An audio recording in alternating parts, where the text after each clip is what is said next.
Il est tout juste 7h30, nous sommes le vendredi 22 février et vous êtes bien en notre compagnie sur Grand Lille TV. Et toute l'actualité en images en 7 minutes, près de chez vous dans la métropole illoise, voici le journal de la rédaction.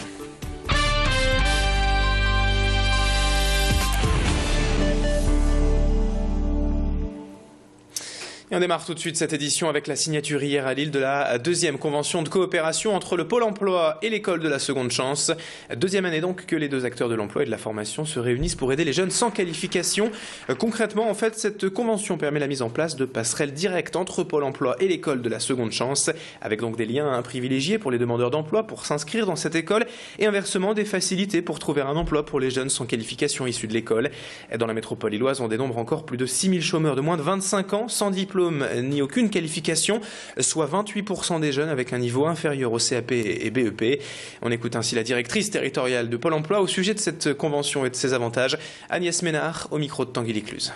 En prenant du temps pour échanger avec les jeunes sur qu'est-ce qu'elles recherchent, pourquoi elles recherchent tel type de profil, comment se présenter à une entreprise, quels sont les comportements à adopter pour rentrer sur le marché du travail, voilà, quelles sont les compétences qui sont recherchées par les entreprises.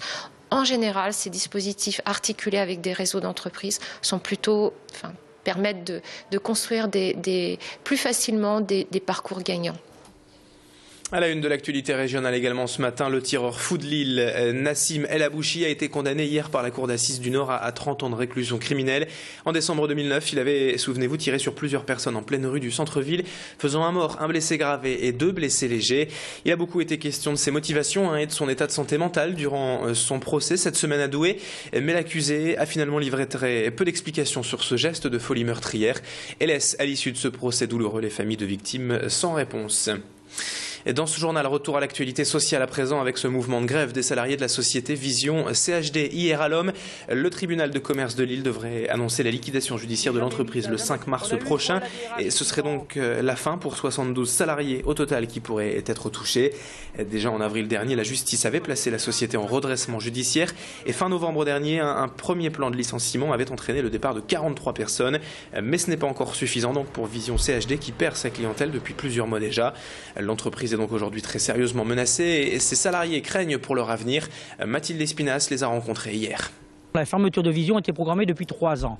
Au moment de l'acquisition des groupes et des filiales Caféine, CEDAB et Vision rétrocédées à Olivier Bertrand, Vision n'était pas bienvenue. Vision était le porte-clés dans l'achat du groupe. Ce n'était pas leur optique. Leur optique, ils voulaient que la distribution, ils voulaient que la bière, ils voulaient que les volumes, ils voulaient que s'enrichir auprès des brasseurs et auprès du truc. Mais la maintenance, ils n'en voulaient pas. Ils ne voulaient pas de nous. Ils disaient qu'on leur coûtait cher, mais ce n'était pas vrai. Dans le reste de cette édition, ce sera bientôt la fête de l'anime dans la métropole illoise du 14 au 17 mars prochain. Et à cette occasion, durant cette semaine de vacances scolaires, l'association Les Rencontres Audiovisuelles a organisé des ateliers dans plusieurs structures de l'agglomération pour faire découvrir aux enfants le travail d'un film animé.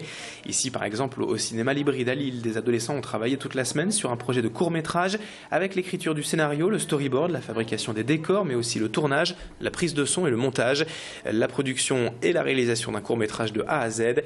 Ces ateliers mis en place depuis janvier vont permettre en fait la diffusion de ces courts-métrages réalisés durant cette période lors de la fête de l'anime au Frénois à Tourcoing au mois de mars. Présentation et explication avec Aurore Tison, chargée des ateliers audiovisuels, au micro d'Aléaïde Bollard. La longueur du tournage, en fait, de voir que il faut beaucoup de temps pour faire peu de temps.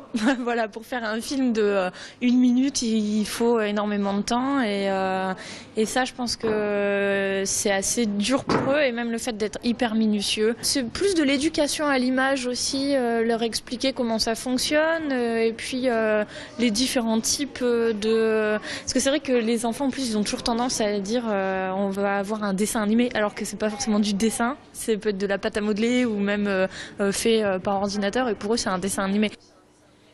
La musique également à l'honneur dans ce journal avec ce concert exceptionnel de l'ONL ce soir et demain. Mais attention, ici il ne s'agit pas de musique classique au sens premier du terme, mais d'un ciné-concert et la projection du film de science-fiction Matrix avec la musique jouée en direct par l'Orchestre National de Lille, où quand deux univers très différents se rejoignent et s'unissent avec une bande sonore forcément adaptée pour laisser libre l'interprétation des musiciens durant la projection.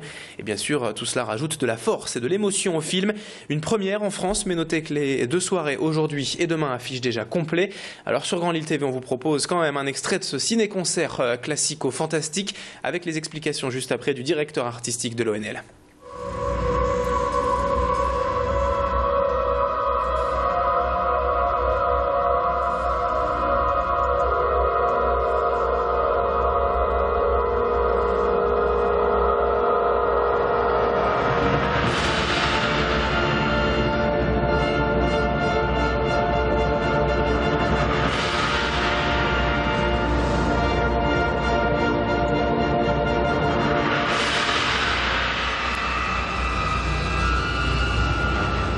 C'est un peu des univers complètement différents qui se rencontrent. Enfin, l'univers de la science-fiction et l'univers de l'orchestre classique qui peut apparaître comme figé dans un certain passé, alors que là, vraiment, c'est deux univers, deux périodes, deux univers qui se rencontrent. C'est particulièrement intéressant avec Matrix. On le voit pas on le voit qu'à moitié parce que l'orchestre en particulier en partie dans la pénombre, mais le compositeur a utilisé un tas d'instruments qu'on rencontre, des tubunes par exemple qui ont été importés dans l'orchestre par Wagner. Enfin, plein d'instruments. C'est vraiment l'orchestre en toute sa dimension. L'orchestre prend une dimension ici assez extraordinaire. Et c'est la fin de ce journal sur Grand Lille TV. Merci à vous de l'avoir suivi. Merci d'être toujours aussi fidèles et nombreux sur notre antenne. Dans un instant à suivre la matinée et l'infotrafic. À tout de suite.